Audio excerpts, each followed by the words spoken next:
Onajon charchadim dunyolaridan, ko'nglim zada bugun, dilim xor bugun,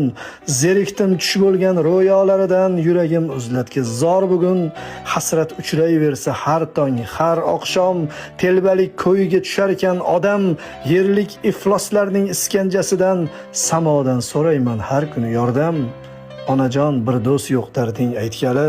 xolis duo qilar yo'qdir bitta qo'l, havasim ortadi ortga qaytgali, tugayin demaydi bu sarhadsiz yo'l, sirpanchiq orzular, so'ngsiz faryodlar, chirkin vujudimda ayqashu uyqash, bilsamda hech qachon topilmasligin, izlayman bu sahro qo'ynida dilkash.